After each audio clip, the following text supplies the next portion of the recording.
Keep in touch with the Wolf Connection Podcast on our Instagram handle at the Wolf Connection Pod, or email us your questions, comments, and guest ideas to podcast@wolfconnection.org. Thank you for your support, and howls to you all. Welcome to the Wolf Connection Podcast. I'm your host, John Kaufman.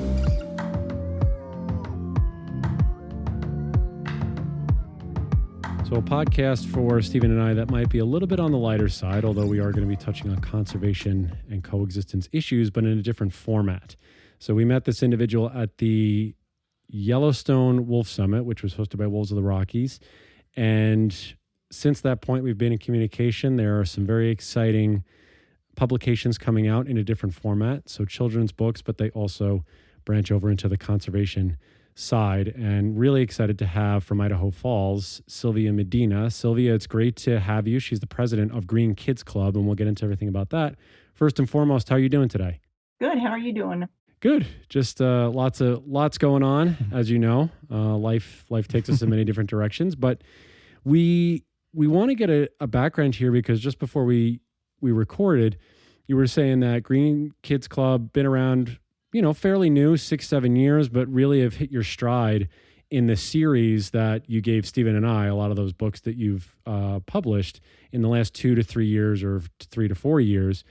Where did you grow up? Where did this passion for environment, animals, all this stuff really begin to eventually form Green Kids Club?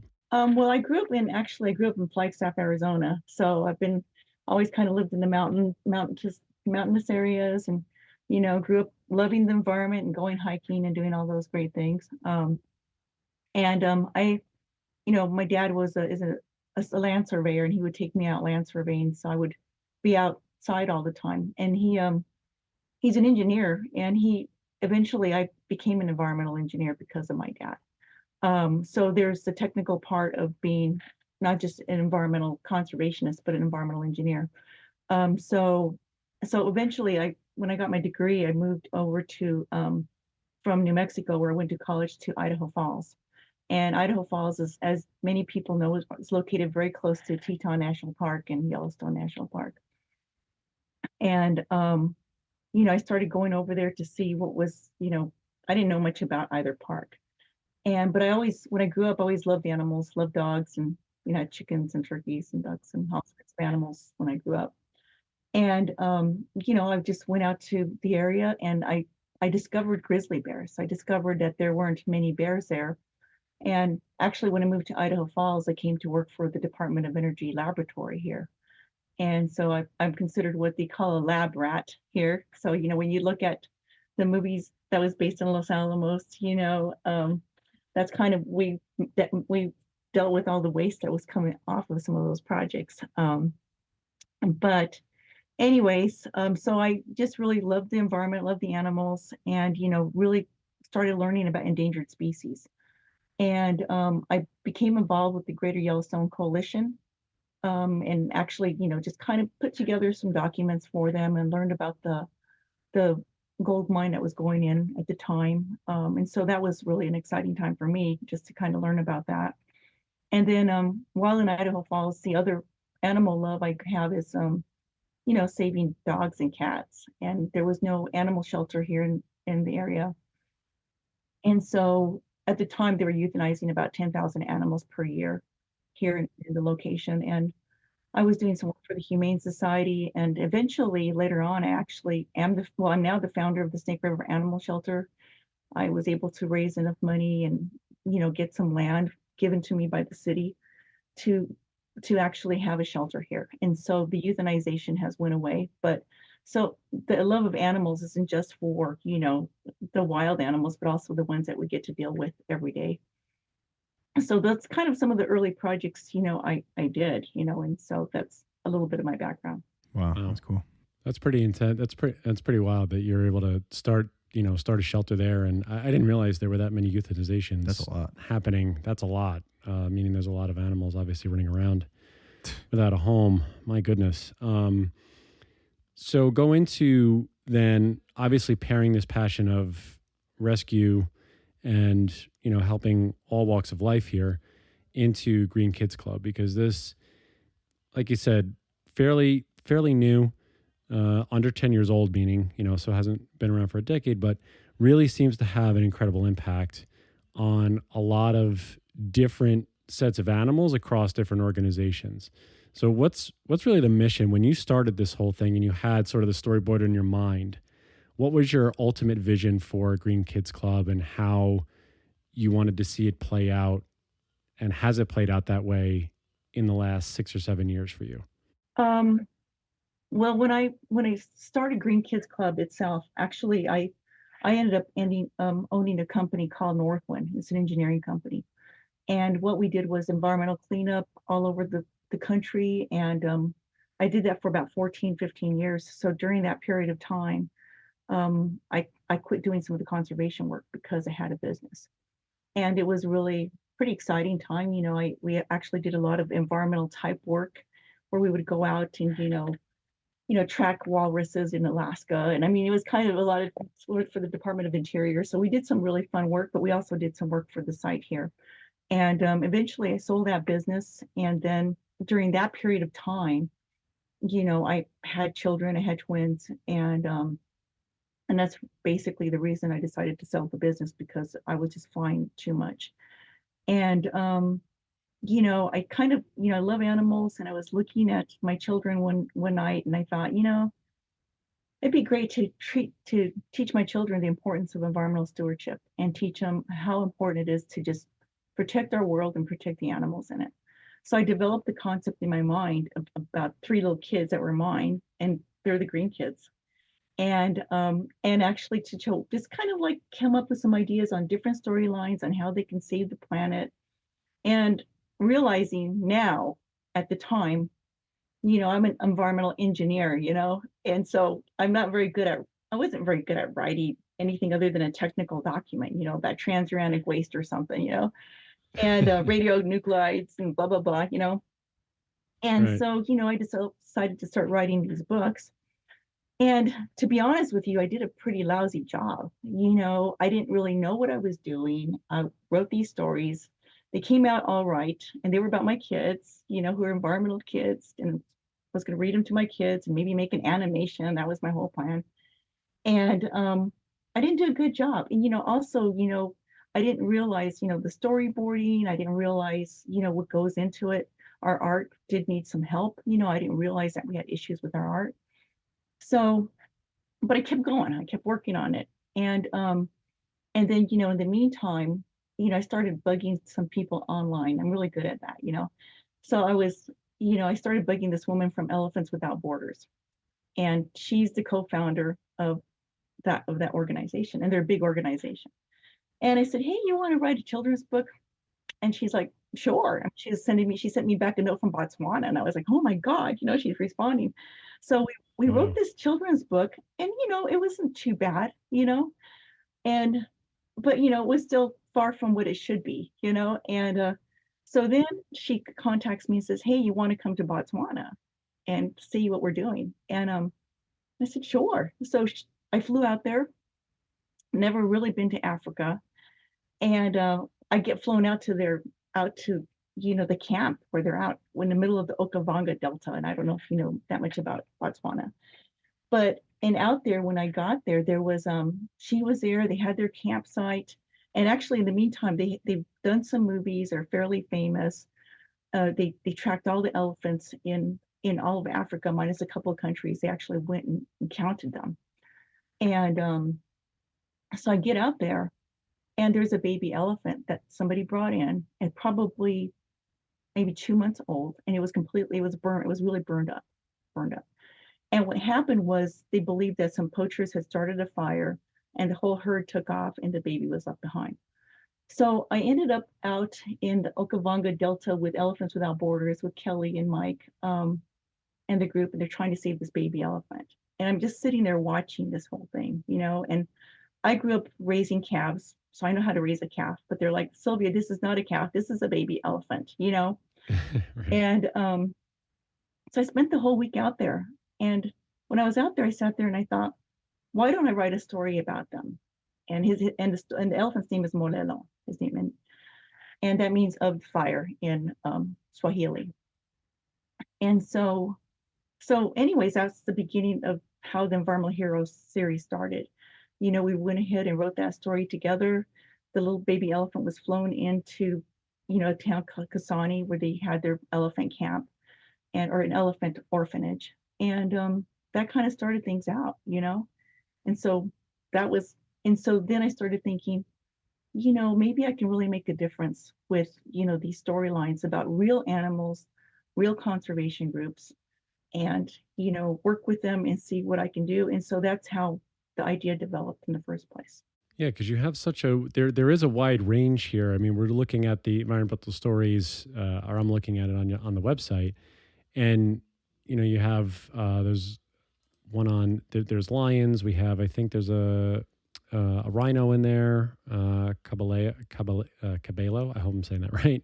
The brave bees, Grizzly 399, which I know you have three books on Grizzly 399.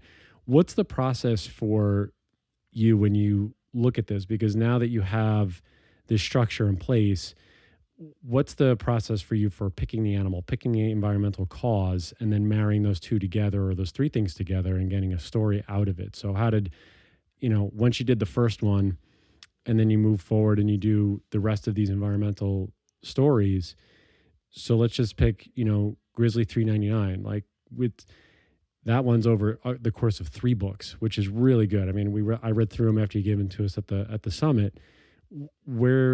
What's the storyline? How do you hit that? Where does all the creativity come from, I guess? Well, I think with 399 specifically, well, I live in Idaho Falls, so I live an hour and a half from Teton National Park. And after I sold my business, I had more time to go up to the parks. And so, I'd go up there and I heard about this grizzly bear all the time. And I also I knew of Tom Engelson, but I didn't know him that well. And so I started pestering him because I was looking at all the different images that he was making. So I'm specifically hitting about 399. So, right. And he, and I just saw the different, images he had in his studio of her. And so I started pestering him and asking him if he'd do a book with me about 399. And so for 2 years, he kind of said no. And so finally I had Dana, who works for him. I said, can you ask him again? So one evening about 10 o'clock at night, I got a call from him and he says, yeah, I'll do it with you. And and it was interesting because, the favorite way I like to write a book is if somebody tells me the story. This is the story I want you to write, then I can kind of start writing it. Instead, he hands me his 399 book and says, here, read it and tell me what you're going to write, how it's going to come out. So I read the whole Pilgrims of the Grizzly Bears of Pilgrim Creek. Big book. I had to, redline it. And then I came up with an idea, and then I sent it over to him and I said, well, what do you think of this? And he goes, that'll work, And so we took it and then, we do a storyboard, we write it out. And it was really about how Grizzly 399 came to, of course I had to take some creative liberties of how did 399 come to the park. I mean, you have to assume she was born in Yellowstone and maybe she migrated over. Those are some things that, some of it might be made up because really we don't know what happens to a baby grizzly when it's little, or its mother. So we take some creative liberty in writing some of the storyline. And then, and when I did that book, she was Grizzly 399 was barely really starting to get famous, And so we wrote that first book and it really kind of involved how Tom follows her and how, he kind of helped to get people to know her. And then the second book we did about just hibernation, which is, it was just a cute book. It was just funny because you look at little kids and you're trying to get children to want to read a book. Okay.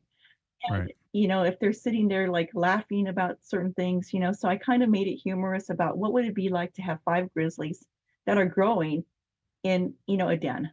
That would be horrible, I mean, you can't even move and somebody's making some bad smells that they're not supposed to, stuff like that. And little kids just, really love that kind of stuff. So we kind of wrote that one just because it was fun. And then we did the 4 Cubs book. And that was when she had her 4 cubs.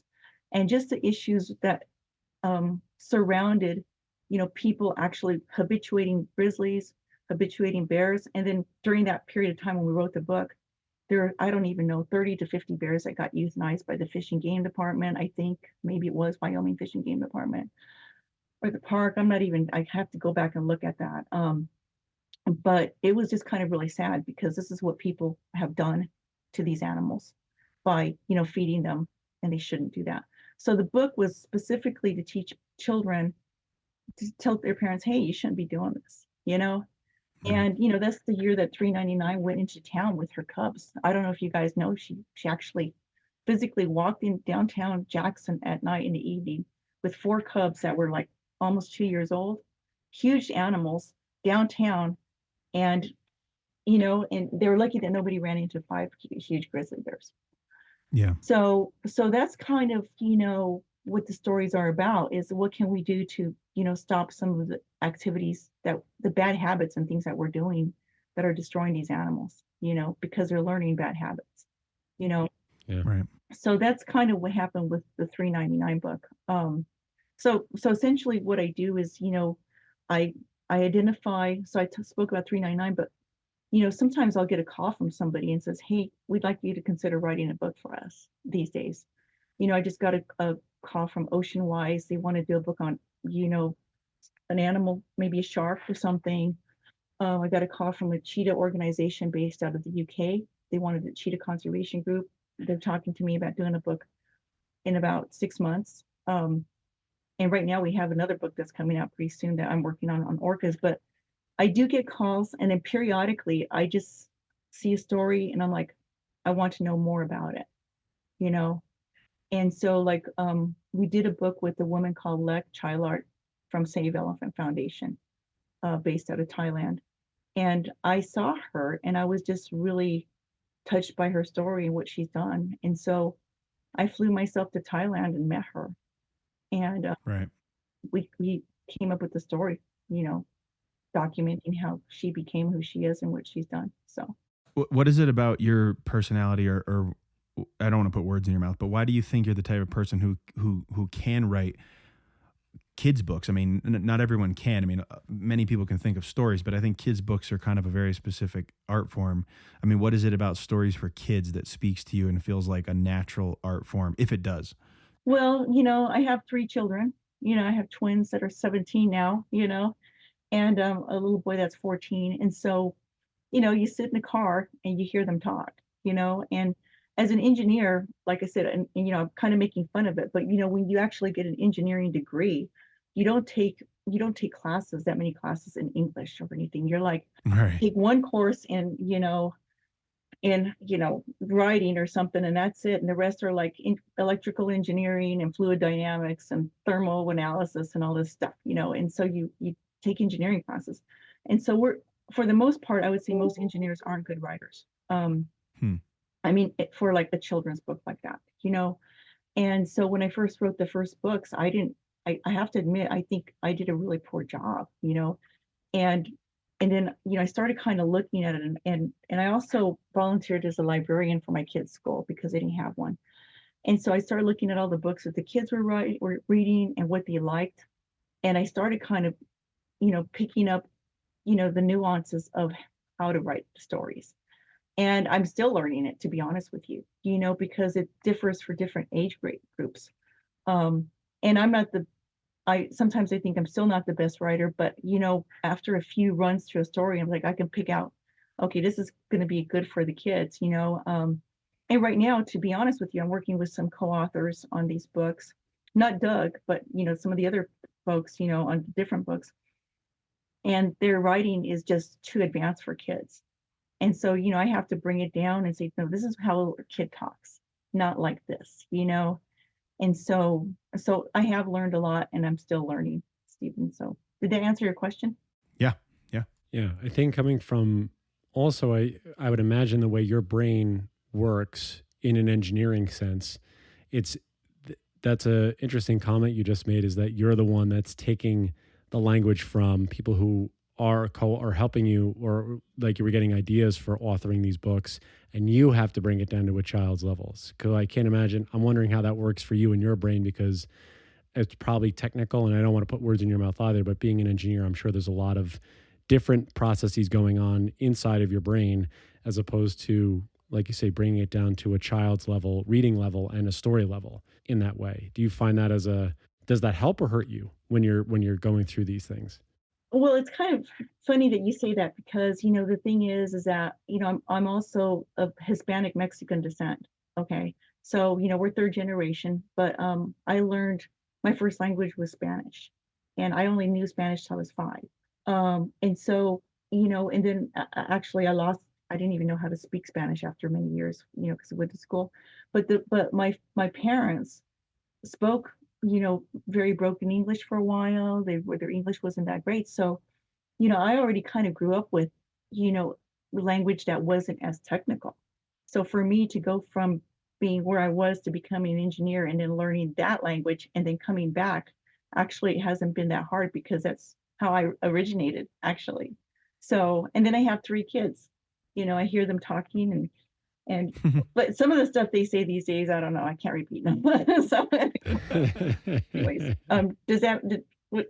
what do you think, John? I Yeah. mean, that's kind of No, it's like I said, it's a very fascinating circle that you've made, because again, it's great. I didn't know about your upbringing and the heritage aspect of it, and that's a way. Obviously, you're tapping back into the way that you were growing up in your younger years, and then just it's almost though you're accessing a different part of your brain and a memory there of, oh, I had to do this, as I was growing up from ages whatever it was, 5 to your formative years, and then just circling back to that. I think, to me, that's very interesting because you're able to recall that stuff and to be able to facilitate it into something, building this children's book library that you're building. Mm-hmm. Is really tremendous, to be able to do that, coming from the scientific background that you come from.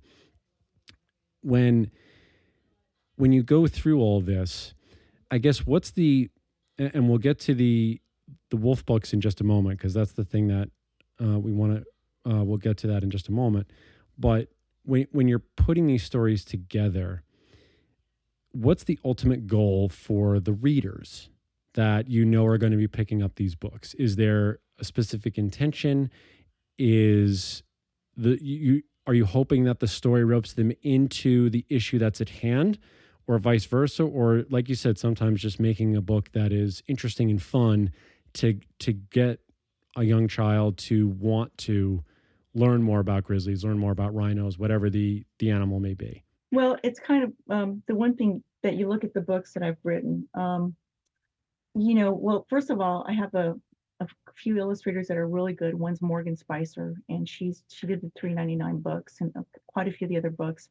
And then I was able to it was really, Andreas Wessel Thurhorn. He's a Disney artist, and he came on and he did Tarzan and Princess and the Frog, and so he's very talented. You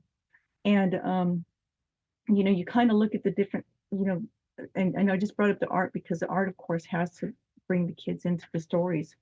But one of the things that Andreas told me is like, Sylvia, he says, can we get a story that's a little lighter? I mean, like, and what he meant was, you look at the different, like the stories that we've done, it's just, and the issues that we try and tackle through these books. Like if you look at like the rhino books, well, rhinos are getting poached. You look at blood lions. I mean, blood lions, they're raising lions to be canned, for canned hunts. And how do you make a difficult story? I mean, a story about these animals that have to end up maybe being poached or go into a canned lion hunt. How do you make that into a story that's not just really frightening for a child as well, and yet teach them the importance of what you're trying to teach them? And so it's, I really kind of really think about that, when we're writing the stories. When we did the book on blood lions, that one was very hard because the lions at the end of, going through these petting, like sanctuaries supposedly, and then they end up in a canned hunt. How do you write a story about a lion that's going to end up getting killed by that situation? And so, Right. Me and Ian Mitchler, and he was in the movie of Blood Lions, he's my co-author. We kind of talked about it. He would Zoom me from South Africa, And we'd sit there and talk, now, how do we write a story that's going to embrace children, yet not scare them and make them want to make a difference and tell their parents, hey, we can't go pet those cubs because this is what's going to happen to them. And so it's kind of, so some stories, yeah, they're lighter, but at the end of the day, you got a very difficult, you know, subject to tackle for these stories. So that's the similarity between most of the stories, and it's kind of hard. So yeah. I mean, do you ever deal with on this topic of kind of like what to tell kids and what not to tell them, and what they can handle emotionally and what they can't handle emotionally, and also what's important to tell them? Do you ever deal with criticism about, because a lot of writers do, right? A lot of writers that we've spoken to as well, criticism just about softening the stories too much or anthropomorphizing animals and things of that nature, sort of like the science brain versus the storytelling brain. Sometimes these types of personalities collide over topics like this. Well, I think what's interesting when you bring that up is we do anthropomorphize the animals. And, of course, little kids, I mean, if you watch Bambi, they anthropomorphize the whole thing. It's like the movie Bambi, or Lion King or something, animals, and personally, I believe animals have emotions, and I believe that animals do smile at each other, and they do these things. And the thing that we do have, so when you ask about, do people think that we're too hard or too soft on our approach? We haven't had too much of that where they don't like the way we wrote the story. We have had very little of that. But when the storyline itself, but we have been like 399 books. Here's an example. We can't get them into the national parks because the national park, or at least Yellowstone, or at least Teton National Park, even though 399 lives in Teton, because they want our books to be non-anthropomorphized. And that's a topic, that you look at, like, Jane Goodall believes in anthropomorphizing, and she believes that animals do communicate with each other the way we sometimes write it, and so that is a criticism I have received, is that, and so when we get to the Wolf books, we are going to have a version that's anthropomorphized versus non, so that we can try to get them into the parks. And so that's kind of, to me, I think that somebody, needs to really assess that and determine, well, animals do communicate in a certain way, I mean, if you look at, elephants, you see the things where elephants, where they mourn. Wolves mourn. I mean, when they lose a baby, how can you say that that's not there? So anyways, but that is the criticism we have received. So just trying to get those things into the national parks, you would think that's an interesting roadblock to a degree to get to there. So since you spoke about it, so you actually have 2 Wolf books that are coming down the pike, which is pretty exciting. What's the angle that you're tackling? So we'll do the first one, which I believe is called The White Wolves of Yellowstone, right, Sylvia? Yes. And so this is highlighting Canyon and her daughter from the Wapiti Pack.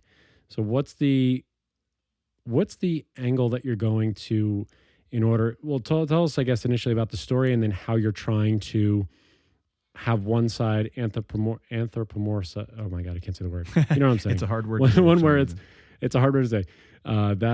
Where the 2 different versions of the book that you're trying to make sure you have one in the national park, one that's allowed in the national parks, I guess, or able to be in the national parks. Well, we're hoping. So, well, first of all, I didn't, I'm like a grizzly person, I like grizzlies a lot. So I go up to Tetons, and I'm a bloomy photographer. I hope I have a Canon R5, and I'm learning how to take photos with it. So I'm really excited about it. So I run up there as much as I can. I try not to become part of the crazy pack of people following them. I try and get photos if I can, but I had interest in wolves, but not a lot, I mean, I like wolves. I think it's really cool. But I met a woman named Rene Hersey from and she'd read Grizzly 399. She called me. She says, well, I want to see if you what do you think about a wolf book? I'm like, well, I guess I could look at a wolf book, I'm thinking about it because I live close to Yellowstone. So then I get an invitation to go to the Wolf Conference, the in Gardner, and I get the invitation. She sends it, so you better apply. And I didn't apply on time, and I'm like, oh, Rene, I can't go. And she's like, well, I'm going to get you in. So she, and then in the meantime, she introduced me to Julie Argyle, who's a big photographer of wolves, and they got me into, Kim Bean got me in and said, no, you're coming. So I went thinking I'm going to go for one day to the conference, and then I'm going to sneak out. I'm going to go look for grizzly bears and take pictures of bears, So, so I brought all my stuff, and I'll just come to a few talks, that was my plan. And so I get there. And of course, I didn't tell Rene that or Kim or anybody, but I was going to go do that. And I went with Kristen Combs was also there, So I get there and I just start listening to the talks, and it just pulled me in. I was like just mesmerized. And so one day I ended up being there the whole time, the entire time. And so then I, was listening to Doug talk, and I'd seen some of his stuff before as well, Doug Smith. And I also had gotten to know Rick McIntyre before. I had tried to meet with him before and said, hey, maybe we could do a book together.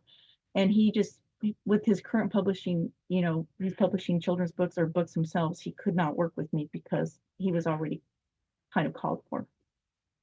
But I got to know Rick. And so when I went over there, I just, met these people and decided I'm going to see if I can write some books, And I talked to Doug, and he was very excited to work with work with me. And I talked with Julie and also with Rene, and those two, especially Julie, has this big love affair with the Wapitis, and so does Rene for that matter. I never heard of them, didn't know anything about them. And, and so I said, okay, we'll just do two at the same time, because I'd made a commitment also, I'd work with Doug. And so I started learning about the white wolves of Yellowstone. I started finding out about them. And frankly, at first I was really confused because it was, and Canyon is actually, she's also known as the White Lady of Yellowstone. And and we called her Canyon because, she was part of the Canyon area pack. But I learned all about, them, and just the different, because, their genetic line goes from white wolf to white wolf to white wolf, and they're all matriarchs, they're all leaders of their pack, they're alpha females. And it was just really, really interesting to find out about that specific gene and how, every wolf moves on to the next. And right now I went to Yellowstone like 2 weeks ago when a big old snowstorm came in, and I was able to see the new white female, or she's turning white, and it was really exciting. But what we're trying to get out is teach people and children, and I think people who go to Yellowstone, a lot of them want to see the wolves. I mean, that's their whole intent. But little do they know that what happens to some of the wolves when they leave the park. They're naturally trying to, go out and, go and look for other, a mate or something, and then they leave the park and then they get killed, And so the story is, does highlight what happens to the wolves, that, that Canyon got killed when she left the park, and then, what happened to her daughter, Queen Wapiti. We call her Queen Wapiti. What happened to her, and so we're trying to bring, educate the kids that maybe they can help, maybe be a little, teach people about what happens when the wolves leave the park. Is there anything we can do? Can we change legislation to protect them? And not just the wolves that leave the park, but other wolves, so that's the story. And, we do have a science section that's going into it right now, working on that as well, getting real images. But it is a tough story, to be honest with you. It's not, at the end, I make it that the wolves are in heaven, and they're looking down and look at the park that they were at, trying to put a good end to the story so that the kids don't lose hope when you read a story. I always try to leave the kids with hope when you have a hard story, and so that's what I hope we did successfully, Yeah, So, it's like you say, you have a difficult angle to try and hit, especially when a lot of these species, a lot of these animals that you're specifically working with or talking about in storytelling to bring it around to, like you say, a positive note or some sort of hope for change in a way that their death wasn't in vain or anything to that degree. Is it the same thing that you were grappled with the book that you're co-authoring with Doug, the Wolf 07, Wolf 09? Is there a connection between the two books? Or are they two separate books? I know I think this one is Matriarchs of Yellowstone. Did you run into the same issues? What was the process like for that one as well? Yeah. Yeah, and then really quick, we are working with Wolves of the Rockies on the White Wolves of Yellowstone, just to let you know.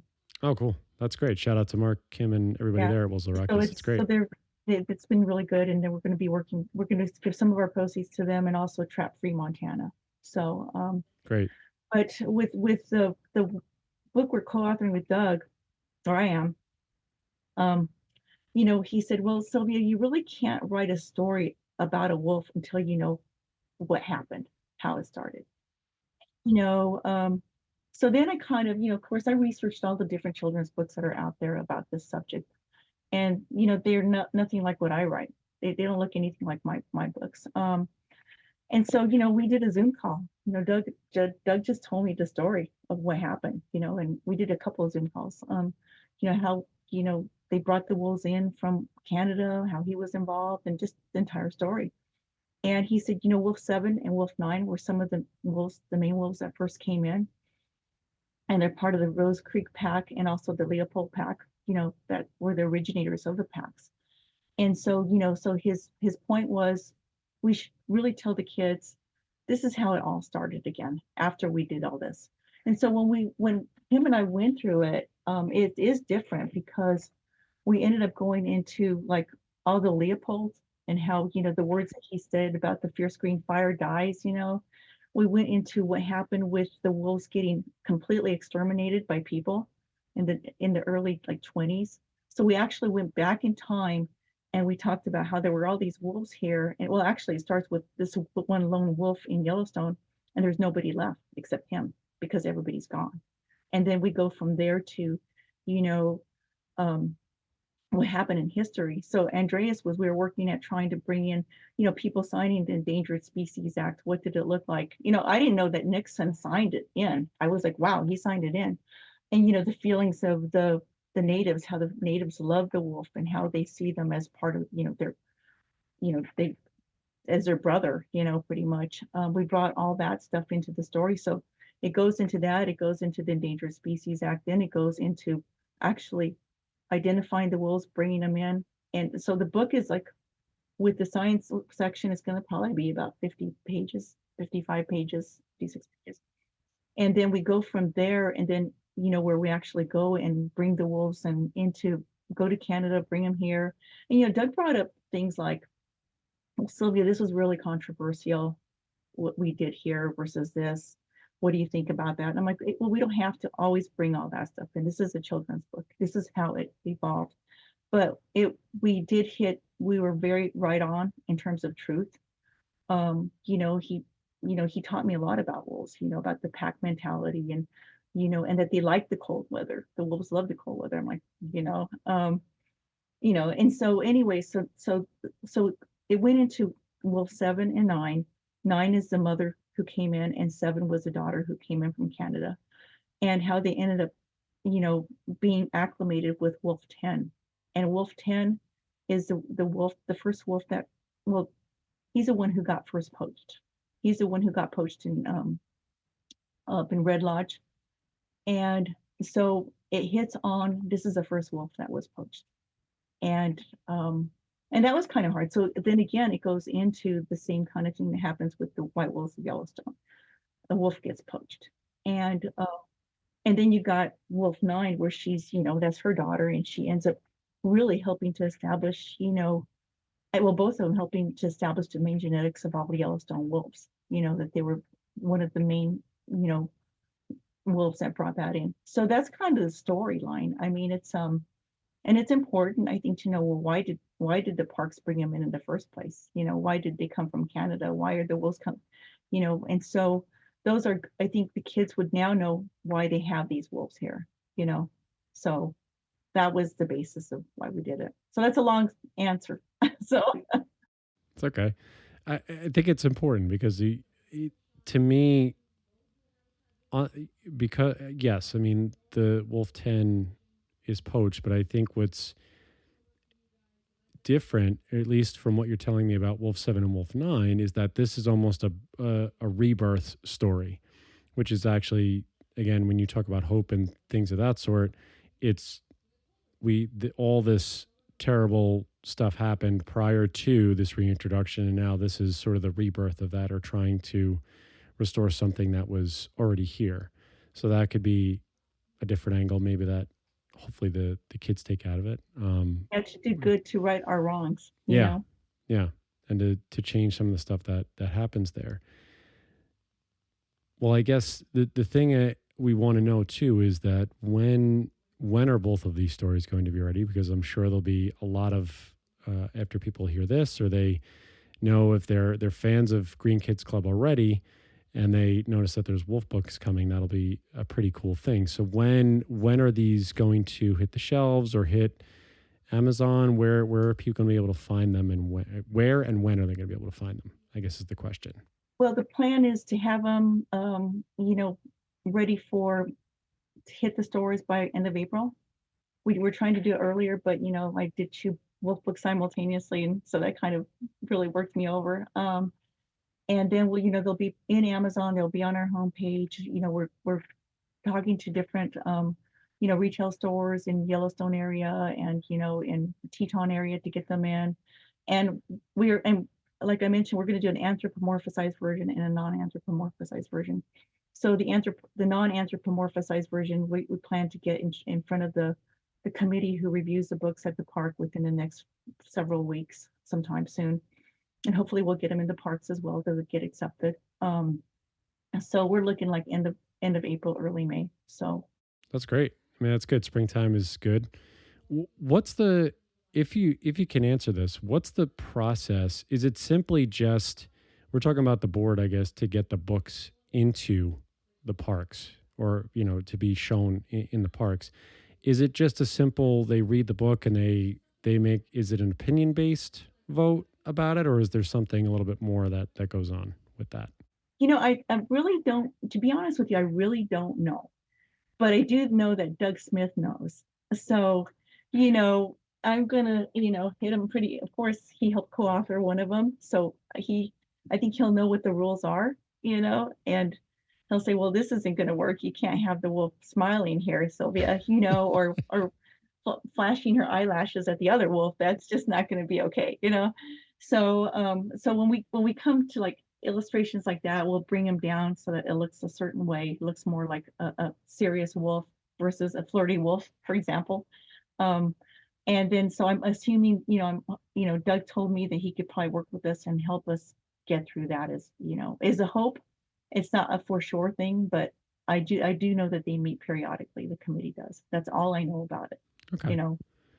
Well, you have my vote for getting them in there. I think these are valuable. This is important stuff. I think that we want all younger kids or younger generations to see the things that, have happened prior to them, and understand that we're trying to do better as much as we can, and inform as much as possible.